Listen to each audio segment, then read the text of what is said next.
Assalamualaikum warahmatullahi wabarakatuh. Sahabat 3R, sahabat lingkungan, sahabat sungai. Kita berada di pinggiran sungai. Sahabat gunung, sahabat bumi, di mana Anda berada. Pada kesempatan ini kita ngobrol bersama Mas Radit dari Klaten. Luar biasa. Dia seorang pengusaha muda. Madu Klanceng ya Mas. Iya. Madu Klanceng dia. Dia lulusan Undip Semarang ya. Teknik kelautan. Sudah luar biasa. Kerja setelah kerja malah jadi pengusaha. Dan kita akan ngobrol tentang sampah bersama Mas Radit. Pengalaman mungkin dulu di pekerjaan, ketika masih kuliah di Undip. Terus mungkin di rumahnya seperti apa biar sahabat lingkungan, sahabat 3R tahu keadaannya, juga bisa memotivasi sebagai edukasi terhadap mereka.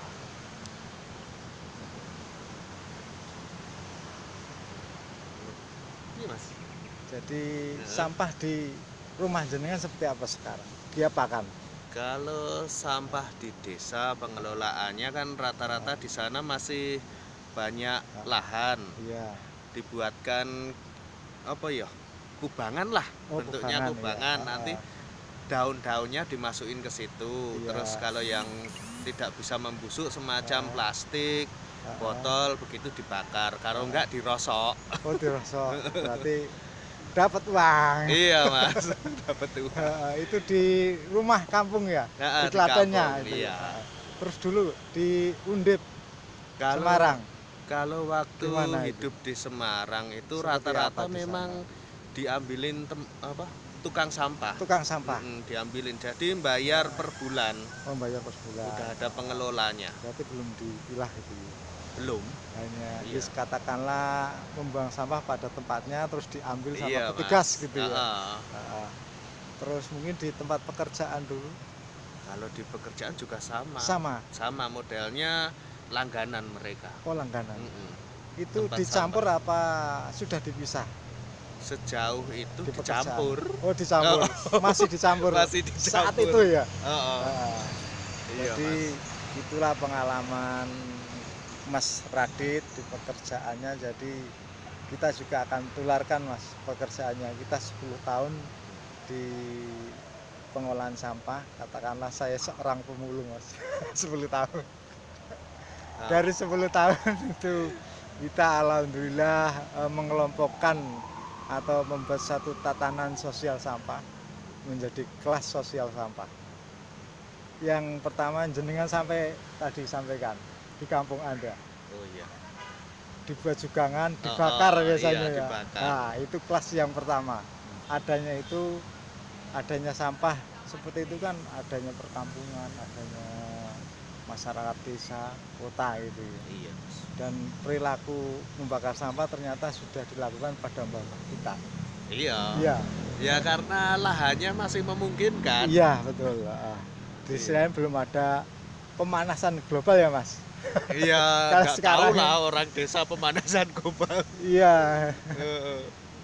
Ya zaman dulu kan belum ada, sekarang mulai. Makanya sekarang naik ke kelas yang kedua, membuang sampah pada tempatnya. Jadi membuang sampah pada tempatnya itu memang harus kita edukasi kepada masyarakat.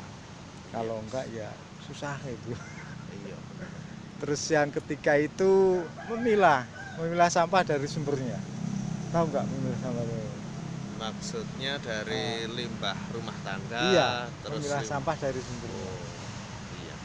Karena memilah sampah dari sumbernya kan kita setiap orang kan menghasilkan sampah. Iya. Katanya ahli lingkungan itu malah satu orang 0,9, ada yang mengatakan 0,7 kg itu baik sampah. Iya, setiap hari baik sampah padat maupun cair.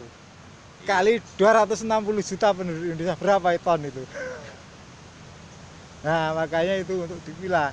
Nggak mungkin 1 juta pemulung pun nggak akan selesai itu kalau milah. Iya, bertonton itu.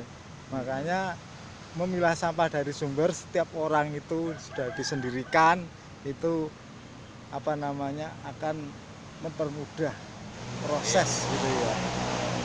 Itu proses yang penanganannya ya Mas. kelas yang ketiga yang kita sampaikan kepada masyarakat. Kelas keempat itu berani mengajak keluarga kita, lingkungan kita, Iya, terus desa, lingkungan desa kan, ikut. mengajak untuk memilah dari sumbernya atau jangan membuang sampah sembarangan atau jangan di sungai karena sungai bukan tempat sampah gitu. Nah, Iya Mas, seperti tapi realitanya gini Mas, ya kalau saya sering jalan ke kota, iya. kadang itu ada peralon-peralon selokan itu yang ke sungai. Ah, Oh, banyak yang kayak gitu. iya iya iya. Saya pikir ya mereka itu hidup di kota, Ah. seharusnya pendidikannya lumayan Lebih tinggi. lah. Ah, Masa penanganan buat septic tank aja nggak mampu, peresapan nggak mampu, padahal rumahnya juga lumayan, ah. ukurannya lumayan kalau Iya, di iya. kota itu di pinggir. Berarti yang human waste itu langsung ke sungai. Kebanyakan di Human kota kayak waste. gitu. Iya Mas. Nah, berarti ya itulah kita tatanan sosial itu kita sampaikan itu, mereka kan belum sampai ke tatanan sosial tentang sampah gitu, karena tidak tahu baik itu S1, S2 atau dosen kalau tidak tahu dengan tatanan sosial sampah ya seperti Iya Mas. Kadang dilema ya Mm-mm. bahasanya kampus gitu ya. orang itu nggak pengen ribet, nggak mau tanggung jawab sama sampahnya sendiri. Oh gitu. Kadang dibuangin di jalan, Nah, itu. diplastikin, dibuangin di jalan, terus limbah rumah tangga dibuangin ke sungai. Ya, ya perlulah kita kesadaran untuk itu menangani masalah sampah itu memang perlu. Nanti itu. kalau diterus-teruskan juga mengganggu lingkungan, estetika, kayak gitulah. Kesehatan iya, juga. Iya. Berarti Mas sudah tahu tentang tatanan sosial sampah. Yang keempat, yang kelima itu berani mengajak. Jadi dalam satu tatanan sosial sampah itu kelas yang terakhir kelima itu berani mengajak masyarakat untuk membuat komunitas peduli sampah. Iya. Mungkin suatu lembaga bank sampah gitu, seperti itu. Kalau tidak ada yang mengajak terus apa lagi? Tingkatan kelas 5 siapa? Karena pada umumnya sekarang itu tingkatan yang dimiliki di warga Indonesia itu sebenarnya sudah ada kelompok sosial sampah yang sampai kelas 3. Sudah mampu ya Mas. Sudah mampu. Mereka para TKI, TKW selama 4 tahun, selama 6 tahun mereka sudah terbiasa memilah sampah dari sumbernya. Baik itu di pekerjaan rumah tangga sebagai buruh rumah tangga atau di pabrik. Ternyata kita wawancara itu ada itu di YouTube kita itu. Mas, saya itu setiap kalau pergi kalau nggak ada tempat sampah tak masukin kantong itu. Iya Mas. Ex TKI itu. Tapi tidak pernah di expose. Padahal itu suatu aset besar itu. Kalau 1 juta TKI berapa itu?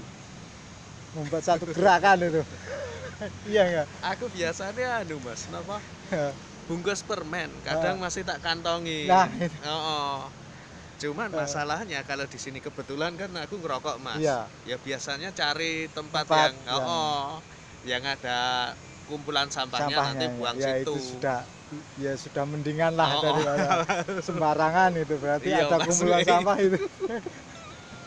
Sebenarnya kita itu dilema-dilemanya, kadang kita taat terus di tempat misalnya umum seperti ini, di taman ini tidak ada tempat sampah gitu. Itu ya saling min plusnya gitu. Yang jelas kita terus menerus peduli terhadap sampah gitu, karena tanpa kita mulai terus kapan lagi, terus siapa lagi gitu. Untuk itu saya 10 tahun ini saya sosialisasikan tentang kelas sosial sampah. 5 hari tadi. Iya. Dan nanti mungkin Mas setelah pulang bisa dibuka di channel kita Sarjana 3R. Sarjana 3R. 3R. R. Reduce, Reuse, Recycle. Oh, reduce, reuse, recycle. Iya. Iya. Tahu ya reduce, reuse? Tahu lah. Ya. SMA pernah diajarin itu. Nah, itu. Sama Oke, guru. kita telah ngobrol itu. Mungkin sebelum kita akhiri ada pesan untuk sahabat lingkungan, sahabat sungai, sahabat bumi, sahabat gunung. Ya, pesannya marilah kita saling berkontribusi positif untuk menjaga alam. Karena apa ya, hidup kita kan bergantung dari alam. Ya ada rasa terima kasih lah sama alam. Begitu aja. Oh ya, terima kasih.